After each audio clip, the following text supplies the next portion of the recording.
Welcome to our channel. ఈ రోజు మనతో పాటు రమ్మగారు ఉన్నారు. నమస్తే రమ్మగారు. నమస్తే జయ. ఏదో ఆలోచనలో ఉన్నారు రమ్మగారు. ఏం కథ చెప్పాలా అని. అట్లనా? ఓకే. అయితే రెగ్యులర్గా చెప్పే స్టోరీలు కాకుండా దెయ్యాలు, పిశాచాలు, రాక్షసులు, రాక్షసుల కథలు కాదు కానీ దయ్యాల కథ ఒకటి చెప్తాం. కాదు, పిశాచాల కథ చెప్తాం. దయ్యం అనకూడదు దాన్ని, పిశాచాలని చెప్పాలి. పిశాచాల కథ చెప్పాలి. ఒక ఊళ్ళోనట ఒక అడవి దారిలో ఓ బావి ఉందిట. ఒక వృద్ధ పిశాచం ఒకరోజు అటు ఇటు తిరుగుతూ ఆ బావి దగ్గర గట్టు మీద కూర్చుంటే ఇంతలో ఒక ఆడపిశాచి ఆ బావిలో ఎంచుతున్నావు. ఇది నా ప్లేసు, నువ్వు నా ప్లేస్లో కూర్చున్నావు, ఇక్కడ ఎందుకు కూర్చున్నావు అంటే, ఓహో ఇది నీ ప్లేసా, ఇంకా ప్లేస్ ఉందిలే, నేను ఒక్కడనే కాదు నువ్వు కూడా పడతావు, వచ్చి ఇక్కడ కూర్చోమంటే ఆ దయ్యం ఆడదయ్యం వచ్చి ఆడపిశాచి వచ్చి అక్కడ కూర్చుని చింతాక్రాంతంగా ఉందన్నమాట. కటంకి చేపెట్టిన గాల్లోకి చూస్తావు. ఏమిటి ఎందుకు ఆలోచిస్తున్నావంటే, నాకు ఎన్నో కష్టాలు వచ్చినాయి, ఎంత ఇబ్బందిగానే ఉంది, ఎవరికి చెప్పుకోవాలో తెలియట్లేదంటే, అయ్యో నీకు ఎందుకు తెలియట్లేదు, నేను ఉన్నాను అందుకే ఇక్కడ. అసలు ఈ ఊళ్ళో ఉన్న అన్ని పిశాచాలకి నేనే ఐడియాలు చెప్తాను, ఎంత అన్నిటికంటే వృద్ధ పిశాచాన్ని నేను, నాకు విముక్తి రాలేదు ఇంకా, అందరికీ మంచి చేస్తా, అందరికీ మంచి సలహాలు చెప్తాను, ఇక్కడ ఈ ఊళ్ళో పిశాచాలు అన్నిటికీ కనుక్కో, నువ్వు ఐడియాలు కావాలంటే నా దగ్గరికే రావాలి, ఐడియాలు రాజు నా పేరని వృద్ధ పిశాచి అని చెప్పింది. అప్పుడు ఈ ఆడపిశాచం ఏం చెప్పిందంటే, అసలు ఈ ఇల్లు మాది కాదు, బావిలో వచ్చి ఉన్నా కానీ ఇప్పుడు కొత్తగా వచ్చాను, ఇంతకుముందు నేను ఆ లైన్ చివర ఒకటి ఉంది కదా ఒక ఇల్లు, అంటే ఈ అడవి దారికి ముందు ఊళ్ళో చివర పెద్ద పెంకుటిల్లు, నేను ఆ పెంకుటింట్లో ఉండేదాన్ని హాయిగా. ఇప్పటికి 3 తరాలుగా ఇంట్లో ఎవ్వరూ ఉండటం లేదు, ఎవరైనా వస్తే వాళ్ళని బెదరగొట్టి పంపేసేదాన్ని. కొత్తగా ఒక మ్యూజిక్ మాస్టర్ వచ్చాడు, ఆయన వచ్చి అక్కడ కూర్చున్నాడు, నన్ను ఉండనివ్వటలేదు, ఈ బ్యామ్ అనే సంగీతం నేను పడలేకపోతున్నాను, వాళ్ళతోటి ఎంతో ఇబ్బందిగా ఉందని చెప్పేసరికల్లా వృద్ధ పిశాచం అందేం పోయింది, నేను చెప్తా కదా ఐడియా అని చెప్పి వాడిని బెదిరించు. అంతకుముందు ఏం చేసేది, ఏం బెదిరించేది, ఏదో అరిచేది, కేకలు పెట్టేది, అవి ఇవి తోసేసేది వస్తువులు. అవి పిశాచాలు ఏం చేస్తాయి, వస్తువులు పడదోసేస్తాయి, అలాంటివే చేస్తాయి, అంతే చేసేది. అది అంతే చేసి భయపడి, ఇప్పుడు మన ఇంట్లో వస్తువు మనం చూడకని మనం చూస్తుంటే కదా దానంతా అది కదిలి వెళ్ళిపోతుంది అనుకో, భయపడి చావరు, చెప్పులు లేస్తాయి గాల్లోకి, కర్ర గాల్లోకి లేస్తుంది, భోషానం పెట్టి జరిగిపోతుంది, పెట్టె మూత దానంతటదే తెచ్చుకుంటుంది, దానంతటదే మూసుకుంటుంది. ఇవే కదా దయ్యాల ఎఫెక్ట్లు సినిమాలో చూపించే. ఈ ఎఫెక్ట్లన్నీ చేసింది వాళ్ళే వర్కౌట్ అవ్వటం లేదు. ఇంతకుముందు వచ్చిన వాళ్ళందరినీ బెదరగొట్టి పంపేశారు. ఇవి ఉన్న సంగీత మాస్టర్ బెదరటం లేదు, అడు గట్టిపిండంలాగా ఉన్నాడు అనేసరికల్లా ఈ దయ్య వృద్ధ పిశాచం చెప్పింది, అంత కంగారు లేదు, నా దగ్గర ఇంకొక ఐడియా ఉంది, నువ్వు ఇలాంటివి కాదు, నువ్వు జంతువుగా నువ్వు అలాగా ఇలాగా మారిపోయావు అనుకో, రూపాలు మార్చేసుకుంటుంటే హైడిల్స్ వస్తారు మనుషులు, ఆ పని చేయమని. సరే ఏమైంది, సంగీత మాస్టర్ పడుకుండగా ఈ పిశాచం ఇంట్లోకి వెళ్ళి ఆయన కాలు చాపుగా పడుకొని ఉన్నాడు. ఇదేం చేసింది, పైన మనకి పెంకుటిళ్ళకి ఇవి ఉంటాయి, లోపల దూలాలు ఉంటాయి కదా, ఓ దూలం మీద నుంచి ఉయ్యాలు ఊగుతుంది, కాళ్ళు దానికి పెట్టి ఊగుతుంది ఉయ్యాలు. ఊగుతుండే సరికల్లా ఆయనకి ఇప్పుడు మన పైన ఏదో కదులుతుంది అనుకో, నిద్రలోంచైనా మెలకు వస్తుంది. ఆయన చూశాడు పైకి, చూసేసరికల్లా ఈ ఊగుతున్న దయ్యం ఈ పిశాచి సడన్గా పిల్లిలాగా మారిపోయింది. ఆయన ఆశ్చర్యంగా చూస్తున్నాడు. ఈ పిల్లి తర్వాత గబ్బిలంగా మారి నువ్వు నా స్థలము, నువ్వు వెళ్ళిపో ఇక్కడి నుంచి అని పిల్లిలాగా మియావ్ మియావ్ అంటూ అరిచి చెప్పింది. గబ్బిలంగా మారాక గబ్బిలం రివ్వుమని తిరుగుతుంది కదా, ఇలా తిరుగుతూ ఇది మా ఇల్లు, నువ్వు వెళ్ళిపో, నేను ఎప్పటి నుంచో ఇక్కడ ఉంటాను, ఇల్లు ఖాళీ చేస్తావా చేయవా, నేను చంపేస్తాను అని పెద్దగా అరిచింది. అరిచేసరికల్లా ఆయన అన్నాడు, ఇదేం రూపం, ఇందాకటి రూపమే బాగుంది, ఎంచక్కా పిల్లిలాగా ఉండి ఈ ఇంటి నిండా ఎలకలే, పట్టిని చంపేసి వెళ్ళిపో హాయిగా అని చెప్పి పక్క తిరిగి పడుకున్నాడు. ఓరి వీడి దుంపదేగా నన్ను పిల్లిలాగా అవ్వమన్నాడు, వీడి మొహం మండ అనుకుని ఏం చేసింది, పిశాచి మళ్ళీ వెళ్ళిపోయింది బయటికి. భయపడలేదు, వీడు నిద్రపోతున్నాడు. ఇంకేం మెలకుగా ఉండి బెదిరించి వాళ్ళని భయపెడతాం, భయపడిన వాడిని మనం ఏం చేస్తాం. పిశాచి వెళ్ళిపోయింది, మళ్ళీ వెళ్ళి యథాప్రకారం నువ్వు దగ్గర కూర్చుంది.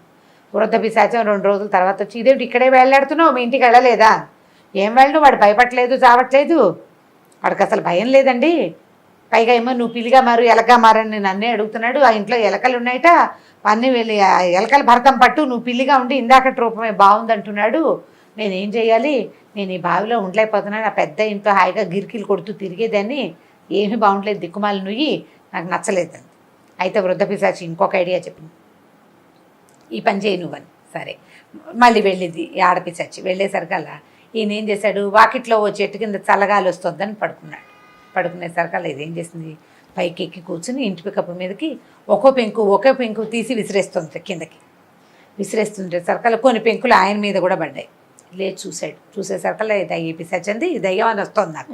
ఈ పిశాచంది ఏమయ్యా చూసావా నీకు నీడ లేకుండా చేస్తాను, నేను పెంకులని పీకాతలు పారేస్తున్నా, నువ్వు ఎక్కడ ఉంటావు చెట్టు కింద కూర్చోవాల్సిందే సంగీతం చెప్పుకుంటూ, నువ్వు నీ బోర్డు సంగీతమును ఇల్లు ఖాళీ చేసి వెళ్ళిపో అని అనేసరికల్లా ఆయన అన్నాడు, మా అమ్మ మా తల్లి ఆ మొత్తం నీ తొందరగా దించమ్మా, నేను అసలు ఈ పెంకులు బాగుండలేదు పాతగా ఉంది మిద్దె వేయి కొత్తగా వేయిద్దామని అనుకుంటున్నాను, ఆ పని ఏదో పూర్తిగా చేసేసి ఎంచక్కా వెళ్ళిపో నాకు నిద్ర వస్తుంది కానీ పక్క తిరిగేసాడు. పక్కకి తిరిగాడు నిద్రపోయినట్టే. ఇంకా ఇది తెల్లపోయింది నన్ను కూలి పని చేయమంటున్నాడు వీడు. కొన్ని పెంకులు ఆల్రెడీ పడేసింది, ఇంకా కాసిన మిగిలినాయి, వెనక్కి తిరిగి చూస్తే ఇంకా కొంచెం పని ఉంది, చేయకపోతే చేయలేదంటాడో ఏం చచ్చామో ఏమంటాడో వాడు మనకు తెలీదు. బాగా ఆలోచించి ఇది లాభం లేదనుకుని మళ్ళీ వెళ్ళిపోయింది. వెళ్తే మళ్ళీ వృద్ధుడి దగ్గరికి వెళ్ళింది. ఆ వృద్ధ పిశాచింది, ఏమిటింత తెలివి తక్కువగా ఉన్నావు నువ్వు, చెప్తుంటే నువ్వు భయపెట్టడం అది నీకు చేత కావట్లేదు, ఇంత మంచి ఐడియా ఇంకోళ్ళు ఎవరికైనా ఇస్తేనా ఈ పాటికి బ్రహ్మాండంగా గృహప్రవేశం చేసుకునేవాళ్ళు, అందరికీ భోజనాలు ఎట్టేవాళ్ళు, నువ్వేమీ చేయట్లేదు, నువ్వు అంటే దద్దమ్మలాగా ఉన్నావన్నాడు. అనేసరికల్లా పిశాచి ఏమనుకుంది, ఇప్పుడు మనం ఒక సమస్యని మనమే చూస్తే ఒక రకంగా చూస్తాం, వేరే వాళ్ళు చూస్తే ఇతరులకు సలహా చెప్పడం ఎంత సులువు, అన్నిటికంటే ఈజీ ఏమిటి సలహా చెప్పడం అంతే. మనం ఆ పరిస్థితిలో ఉండం కదా, అలా చేయండి ఇలా చేయండి అని చెప్తాము, అక్కడుండి ఫేస్ చేసే వాళ్ళకి కదా, వాడు అసలు బెదరడు, వాడి కళ్ళల్లో భయం లేదు, హా అని ఆవలిస్తాడు, పక్క తిరిగి పడుకుంటాడు, వాడిని ఎలా బెదిరించాలి. సరే ఏమనుకుందండి, వీళ్ళు లాభం లేదు, ఈ వృద్ధ పిశాచానికి ఏం తెలుసు సంగీత మాస్టర్ సంగతి అని చెప్పి ఏం చేసింది, 3వ రోజు సంగీత మాస్టర్ ఇంటికి వెళ్ళి బాబు నువ్వు చాలా గొప్పవాడివి, నీకు అసలు భయం భక్తి బొత్తిగా లేవు, పోనీలే నువ్వేంటో ఈ బోళ్ళంత సంగీతం చెప్తున్నావు, నే కూడా వస్తా సంగీతానికి, నాకు కూడా సంగీతం చెప్పు నేను నేర్చుకుంటాను, కొన్నాళ్ళకి సంగీతం విని వినైనా నా ముక్తి వస్తుందేమో. సంగీత మాస్టర్ భయం వేసింది, ఓరు నాయన ఇప్పుడు ఈ మొత్తం గుంపుదో పిశాచం కూడా వచ్చి సంగీతం నేర్చుకుంటుందని ప్రచారం అయితే ఊళ్ళో వాళ్ళ పిల్లల్ని పంపిస్తారా, ఎవరు రారు కదా, ఎవరు రారు అనేసరికల్లా ఆయన కంగారు పడి, అమ్మ మా తల్లి నువ్వు మాత్రం రాబోక నీ పుణ్యం ఉంటుంది, ఇల్లే కదా ఖాళీ చేసి వెళ్ళిపోతాను, ఎక్కడ ఇల్లు దొరక్క ఈ ఇల్లు తీసుకున్నాను, ఇక్కడైతే కొంచెం ఊరికి దూరంగా ఉంది, ఒక రవ్వ వెడంగా ఉంది, సంగీత పాఠాలు ఎక్కడైనా ఊరి మధ్యలో సంగీత పాఠాలు చెప్తే ఏమంటారు, ఈ పొద్దున మధ్యాహ్నం ఈ తబలా మోతలు ఏమిటి మృదంగం మోతలు ఏమిటి అంటారు చుట్టుపక్కల వాడు. మ్యూజిక్ క్లాసులు ఇళ్ల మధ్యలో పెట్టుకుంటే చాలా ఇబ్బంది పడతారు, కొంతమందికి నచ్చదు, మా పక్క నుంచి మ్యూజిక్ క్లాస్ తీసేయండి అంటారు, ఆ గోల ఉంటుంది. ఆ గోల్ లేదని ఇక్కడ పెట్టుకున్నా, ఇప్పుడు పిశాచానికి సంగీతం చెప్తాడు అని అర్థమైందో ఇక ఎవరు పిల్లల్ని పంపరు, పిశాచం పట్టుకుంటుందని భయపడతారు కదా. మీ అమ్మని ఇల్లు ఖాళీ చేసి ఇచ్చేస్తాను నేను వెళ్ళిపోతానని ఆయన కాస్త వెళ్ళిపోయాడు. పిశాచం అమ్మాయ అనుకుని ఇంట్లో ప్రశాంతంగా హాయిగా తను ఒక్కతే ఉంటుంది. కొన్నాళ్ళకి వృద్ధ పిశాచానికి అసొచ్చింది, ఏమిటి ఈ పిల్ల రావటం లేదు మన దగ్గరికి అని ఎగురుకుంటూ గాల్లో ఇక్కడికి వచ్చింది. వచ్చి ఈ ఆడపిశాచాన్ని కేకేసింది, ఇల్లు ఎలా ఖాళీ చేయించావని. ఏం చెప్పిందంటే నీ బోర్డు సలహాలో నాకేం పని చేయలేదు, నా ఐడియాతో నేను చేశాను, కాబట్టి ఎవరి సమస్యని వాళ్ళే పర్ఫెక్ట్గా హ్యాండిల్ చేయగలుగుతారు. మనుషుల సమస్యలు వ్యక్తులు మన సమస్యకి అన్ని కోణాలు మనకు తెలుసు, మనలో ఎంత తప్పు ఉందో డెఫినెట్గా మనకు తెలుస్తుంది, అవునా కాదా? అవునండి, ఖచ్చితంగా మన తప్పేమిటో మనం బయటికి చెప్పం, బయటికి రివీల్ చేయం, కానీ ఇది మన పొరపాటు, నేను ఇలా అనకుండా ఉండాల్సింది, నేను ఇలా చేయకుండా ఉండాల్సింది, అలా చేస్తే బాగుండేది మనకి తడుతుంది. చాలా కొద్ది మంది నాదే పొరపాటు అని ఒప్పుకుంటారు, 99% చచ్చినా తమ తప్పుకోరు. మీరు అలా చేశారు కాబట్టి నేను ఇలా చేశాను, నువ్వు అలా చేయకపోతే నేను ఇలా చేసేదాన్ని కాదు, అలాంటివి చెప్తాను. ఇప్పుడు మనదే సమస్య అనుకో, మనం ఈజీగా హ్యాండిల్ చేయగలుగుతాం.